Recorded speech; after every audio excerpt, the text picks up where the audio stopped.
Graça e paz do Senhor Jesus Cristo, irmãos. O apanhado do nosso estudo dessa manhã é a experiência real das 10 virgens. Vou fazer um resumo aqui. Irmãos, tem um verso muito interessante que diz respeito à experiência das 10 virgens no tema de hoje, que é o período da tardança das 10 virgens. Está em Cantares 5:2. Enquanto eu dormia, mas o meu coração velava a voz do meu amado. Então, isso aqui é muito importante porque no período da tardança é quando as virgens têm essa diferença. Enquanto uma dorme, desatenta, a virgem louca, a prudente dorme, mas o coração velando. Quando à meia-noite ouviu-se o clamor, eis o noivo, todas elas se levantaram. Tá certo? Mas com a diferença que o sono da prudente, ela estava velando, e o sono da louca era um sono solto, tá bom? Então nós temos que estar muito atentos a essa experiência. O que a palavra das 10 virgens traz para nós? Ela traz um grupo, uma igreja, não CNPJ, mas uma igreja, um pequeno grupo com todas as verdades, tá? Essa igreja de Cristo, ela é reconhecida, como ela é reconhecida em todas as épocas?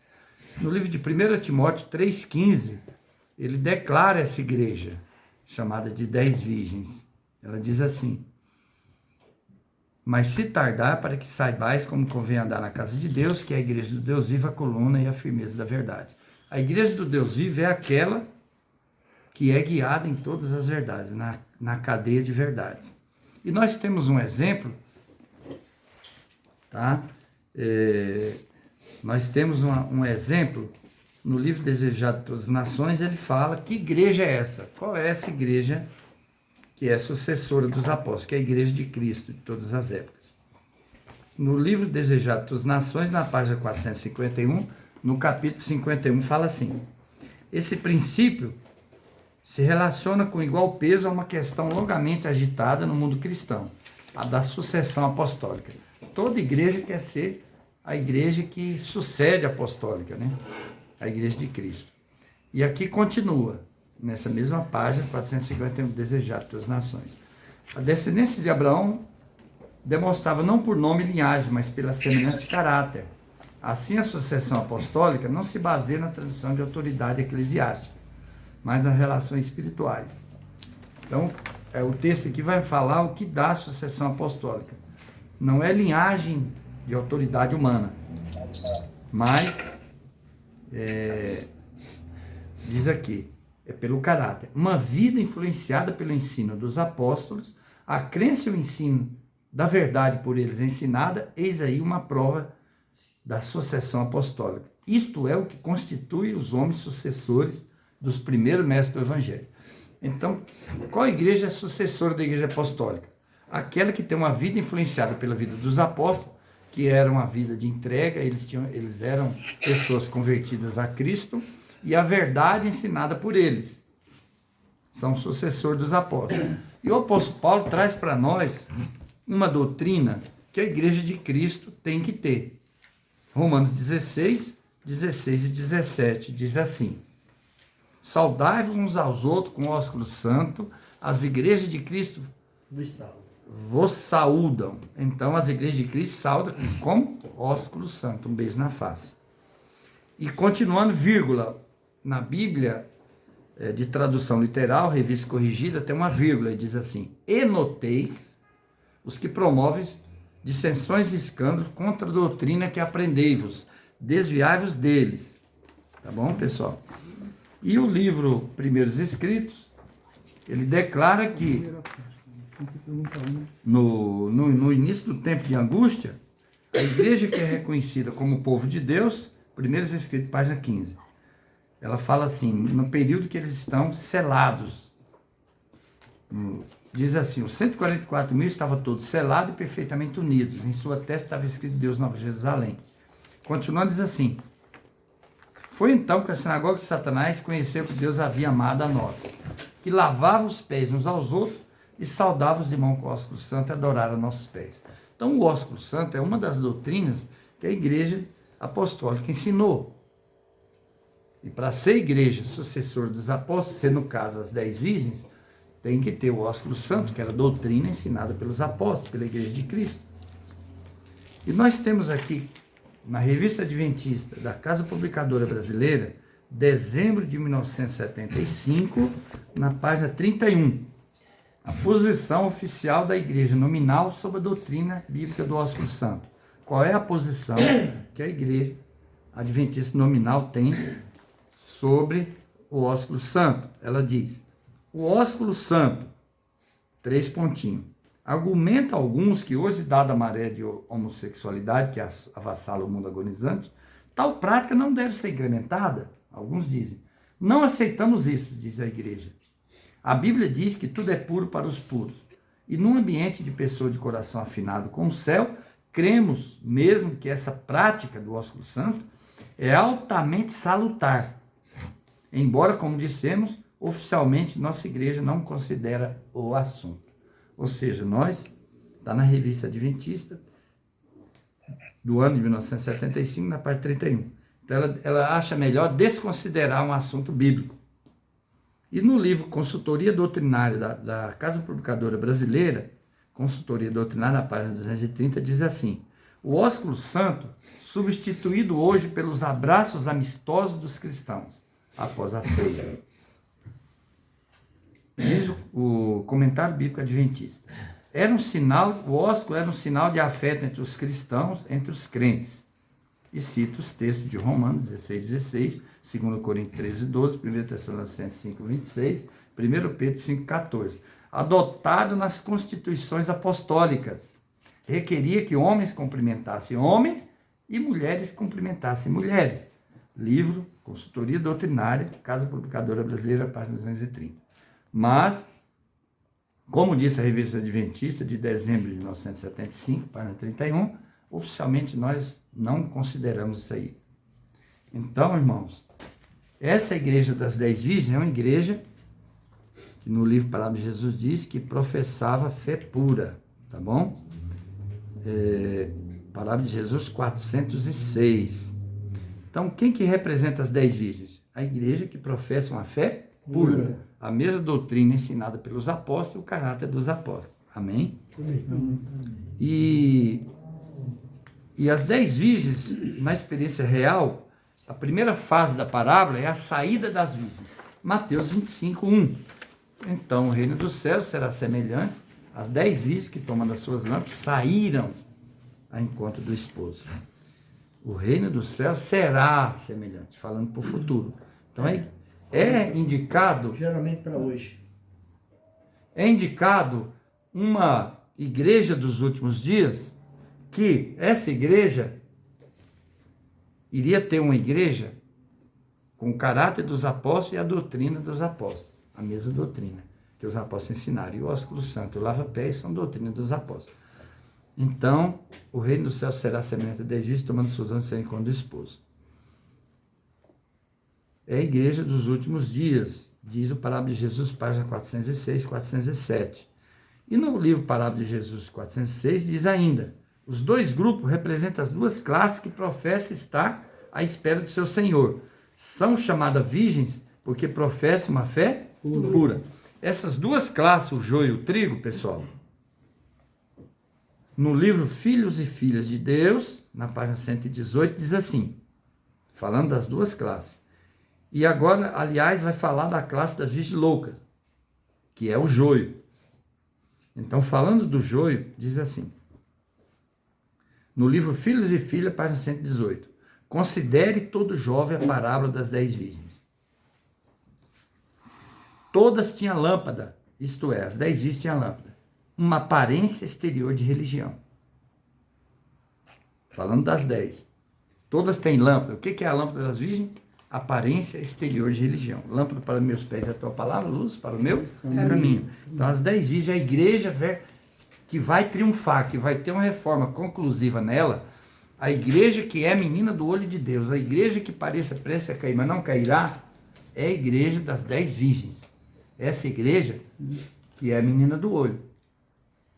Que Deus cuida dela como a menina do olho. Essa igreja talvez esteja prestes a não cairá. Essa profecia vai acontecer no início do tempo de angústia. Então, as 10 virgens têm lâmpada, que é a aparência exterior de religião. 5 delas, porém, não possuem a piedade interior. A diferença da louca é que ela não tem piedade interior. 5 estavam carecendo do óleo da graça, o Espírito Santo. Então, inclusive, no parábola de Jesus diz assim: a classe representada pelas virgens loucas não são hipócritas, têm consideração pela verdade. Tá bom, irmãos? Então, continuando na experiência dessas virgens, vocês perceberam que existe, as 10 virgens saíram ao encontro do esposo, mas agora a segunda fase é Mateus 25:5. Tardando o esposo, tosquenejaram todas e adormeceram. Então, elas saem, a saída das virgens. Quando ela sai da mulher corrupta, ela se torna virgem, tá certo? Isso está no livro Grande Conflito, na página 393, no capítulo 22. Diz: a reforma espiritual que generalizou, espalhou, tornou geral, sob a proclamação da segunda vinda, correspondeu à saída das virgens. Então, a saída das virgens foi aquela reforma que generalizou. Quando um grupo se formou em unidade de fé, saíram da igreja de Sardes, em 1840, saiu da igreja de Sardes, apareceu um grupo em unidade de fé, fizeram a primeira conferência geral deles, foi feita em 1840, no decênio de 40, diz o livro Primeiros Escritos. Então ali ele generalizou, porque dentro das igrejas eles não estavam generalizados, a maioria não era geral, a maioria não tinha fé. Os que aceitou a mensagem milerita saíram, aí agora generalizou, geral. Então todo o grupo tinha uma unidade de fé, tá bom? É muito importante entender isso, que no Grande Conflito 279 diz que o objetivo da mensagem do primeiro anjo era separar o povo profeta de Deus da influência corruptora do mundo, despertar para o estado de mundaneza e apostasia da igreja de Sardes e levar o povo à unidade, porque Cristo orou. E na mesma página 379 diz que essa unidade de fé ocorreu dentro do grupo milerita, dos que vieram das denominações várias, estavam em unidade de fé. Então, criou a igreja de Filadélfia em 1840, a igreja de Filadélfia. E agora essa igreja que sai em uma reforma, unidade de fé, inclusive em 1842, pessoal, é um ano importante para os adventistas mileritas, porque em 1842 eles fizeram, Carlos Fichte fez o primeiro mapa das profecias de Daniel Apocalipse. Em 1842 saiu da igreja metodista a família Harmon, a família de Ellen White todinha foi excluída da metodista e em 1842 ela uniu ao grupo que já estava liberto, diz o Primeiros Escritos. Eles uniram ao grupo que já estava liberto em 1840. Então agora esse grupo entra na tardança. Tardando o esposo, as crianças já todas adormeceram, Mateus 25:5. E o comentário bíblico adventista, o quinto comentário, página 1099, diz assim, de Ellen White: todos que esperam o noivo celestial são representados na parábola como estando a dormir. Por que elas dormiram? Por causa da demora da vinda do Senhor. Então entendo que o sono das 10 virgens não é apostasia. Não é apostasia da fé. Elas dormiram pela tardança. Tá bom?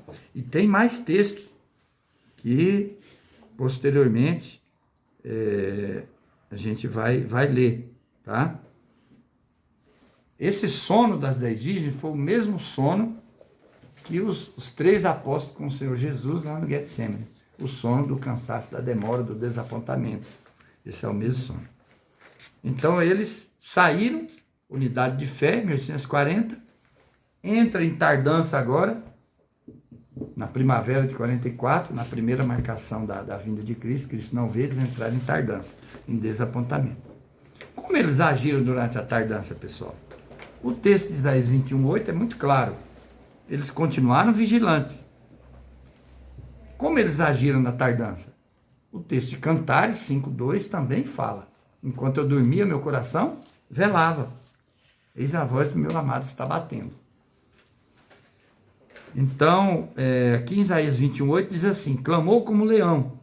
Senhor, estou sob a torre de vigia, estou em pé continuamente de dia, e de guarda me põe a noite inteira. Então, as virgens prudentes, apesar que dormiu pelo cansaço de demora, estava vigiando sobre a torre. Não deixou de ter o grupo milerita na tardança, na primavera de 44, na primeira marcação que Cristo não vem, 21 de março de 44, a abril, eles entraram em tardança. Chega a primavera, eles entram em tardança. 21 de abril é uma data, um período que eles estavam em tardança, porque estava desapontado que a primeira marcação da data deu errado. Agora entendam que as virgens loucas, pessoal, ela é o mesmo joio. Uma pessoa que é hipócrita na igreja, uma pessoa que não tem aparência exterior de religião, que já vista humana, já não está vivendo a fé, ela não é joio e ela não é virgem louca. Parábola de Jesus, página 411, que eu citei, mas não citei a página. A classe representada pela virgem louca não é hipócrita, tem consideração pela verdade, advogam, são atraídos que crê a verdade. Então qual é a diferença dela? Continua o texto. Não se entregaram à operação do Espírito Santo, não caíram sobre a rocha, que é Cristo Jesus, não permitiram que a velha natureza fosse quebrantada. Mas, no entanto, ela não é hipócrita, ela tem consideração pela verdade.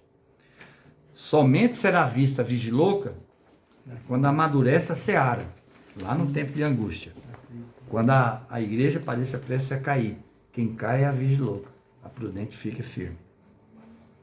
Então, pessoal,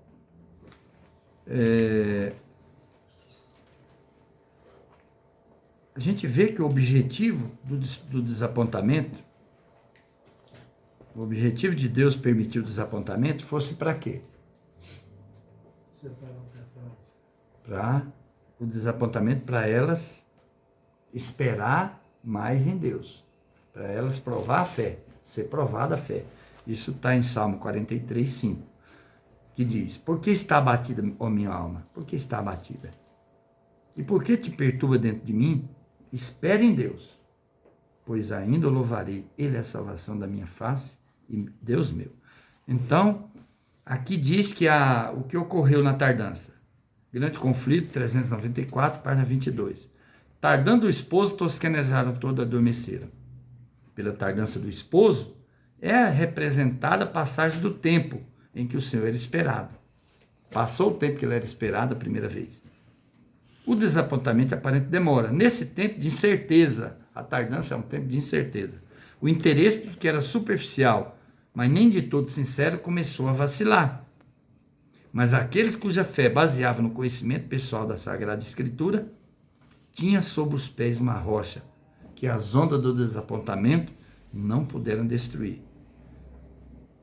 Esperando pacientemente que mais clara luz fosse proporcionada. Amém? Então, na tardança, as virgens prudentes esperam pacientemente que mais clara luz seja recebida. E seja recebida, tá bom, pessoal? E no grande conflito, página 353, no capítulo Luz para Nossos Dias, diz assim, ó: o desapontamento, outro sim, resultado da compreensão errônea por parte dos crentes da mensagem que apresentava, devia redundar para o bem, poria à prova o coração dos que havia professado receber advertência. Então, na verdade, o propósito de Deus era esse. Ele foi gerado pela compreensão errônea dos mileritas, que achavam que na primavera de 44, entre 43 e 44, Jesus viria. Passou a primavera, chega o mês de abril, Jesus não vem, eles entram em desapontamento.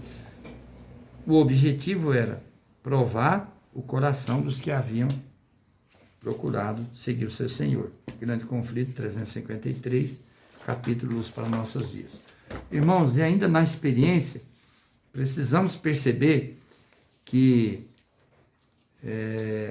saiu as virgens da mulher de Sardes, formou o grupo de Filadélfia, mas esse grupo entrou em amor fraternal, entra em desapontamento.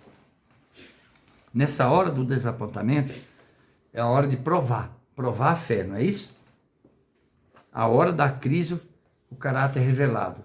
E agora nós vamos seguir na terceira fase da parábola. Saída, tardança, agora o clamor da meia-noite. Quando será visto quem fez a preparação para a vinda do esposo? Quando a gente fala assim, pessoal, estamos nos preparando para a vinda de Cristo, é claro que tudo se consuma na vinda em glória. Mas as virgens, elas estão atentas, elas conhecem o tempo da sua visitação. Antes da vinda em glória, tem a visitação do esposo às virgens. Ele vem como ladrão, eis o noivo como ladrão. Elas estão, na verdade, se preparando para a vinda de Cristo em visitação, em juízo, tá bom? Então, nós vimos aqui que a louca é semelhante à prudente exteriormente, tá? Porque todos têm aparência de religião. Mas quando será que a louca é vista? Mateus 25, de 6 a 8, eu separei uma parte desse versículo. Diz assim, Mateus 25, 6. Mas à meia-noite ouvi um clamor, eis o noivo, saí ao encontro. E no 8 diz, mas as loucas disseram às prudentes, dai-nos o vosso azeite, porque nossas lâmpadas se apagam. Então, qual é o tempo da profecia das 10 virgens que é visto o caráter do joio, que o joio se revela? À meia-noite, quando houve um clamor, aí as loucas dizem assim, dai do vosso azeite, que as nossas lâmpadas se apagam. Então, elas pediam azeite, elas estão revelando o caráter delas. É o que diz aqui o parábola de Jesus, 405, 406. Há, porém, uma tardança, passa uma hora após a outra, as vigias fastigam e adormecem, à meia-noite houve um clamor, e vem o noivo sem encontro, Mateus 25, 6, sonolenta despertam, de repente, ouve-se, veio o cortejo aproximando, e nessa hora que o cortejo aparece, na literalidade, elas então pegam a lâmpada, na pressa de partir, e a louca percebe que está sem o azeite. A louca não previu uma demora tão longa. Então ela falta azeite. À meia-noite, o caráter é revelado. Vamos ver isso no Parábola de Jesus 412. Numa crise é que o caráter é revelado, quando a voz ardorosa proclamou à meia-noite, aí vem o esposo sem encontro. Às vezes adormecida erguer de sua sonolência, foi visto quem fizera preparação para o evento. Diz aqui o Parábola de Jesus 412, continua. Diz assim, continuando na página 412, ambos os grupos foram tomados de surpresa, porém um estava preparado para a emergência. A prudente se prepara antes do decreto, antes da meia-noite, que o decreto traz a meia-noite, o decreto dominical traz a meia-noite. A prudente se prepara antes do decreto. A louca adia, ela faz um preparo só de mente, mental, intelectual, ela grava tudo de cor os versos, ela tem tudo de cor o assunto. Ela põe exteriormente, ela pratica as reformas de forma exteriores. Muitos que professam ser cristão, muitos que professam ser reformador, são meros moralistas, diz o Espírito. Profecia. Então, ela faz uma reforma exterior, irmãos. Elas têm lâmpadas, elas têm conhecimento, elas têm aparência de religião. Mas à meia-noite, numa crise, o caráter é revelado. Então, é revelado o caráter. E diz ainda, na mesma página 412, diz assim, ambos os grupos foram tomados de surpresa, porém um estava preparado para a emergência e o outro não. Assim agora, à meia-noite, uma calamidade repentina e imprevista, alguma coisa que põe a alma face a face com a morte, mostrará-se a fé real nas promessas de Deus. Mostrará se ela está sustida pela graça. Então, naquela hora, é a grande prova final. O decreto é a prova final. Virá no fim do tempo da graça, porque elas estão prestes a entrar as bodas, quando será tarde demais para suprir a necessidade da alma. Vejam que a virgem louca, ela adia a preparação. Quando é a meia-noite, no clamor da meia-noite, eis o noivo, Cristo vem como ladrão, é o tempo da visitação, visitar o caso delas, para entrar em bodas, elas então revelam o caráter. Elas tentam preparar o caráter, elas pedem o azeite, quer dizer, elas tentam preparar o caráter. E agora elas são desprevenidas, vão ser achadas fora do recinto do banquete. Vejam, o conselho de Jesus Cristo em Lucas 12, 26. Lucas 12, 26. Sede vós semelhante aos homens que esperam o seu Senhor quando houver de voltar das bodas, para que quando vier e bater, logo possa abrir. À meia-noite, Jesus, que estava nas bodas, ele volta das bodas. Por que à meia-noite, no clamor da meia-noite, Jesus volta das bodas? Porque ele estava nas bodas. Quando começou as bodas, o casamento? O casamento começou quando Cristo recebeu o reino, a Nova Jerusalém, em 22 de outubro de 44. 22 de outubro de 44, o Senhor Jesus recebeu o reino. Entrou no Santíssimo, recebeu a Nova Jerusalém. O esposo, Cristo, a noiva, a Nova Jerusalém. Por isso que Apocalipse 19, verso 7 diz assim. O que diz? Vamos ler? Apocalipse 19, verso 7. Diz assim: regozijemo e alegremos-nos, demos glória, porque vindas são as bodas do Cordeiro, e já sua esposa se aprontou. Cristo recebe o reino, 22 de outubro, porque recebe a esposa, a Nova Jerusalém, porque ela já estava pronta. Ela é o reino que ele recebe. O reino estava preparado desde quando?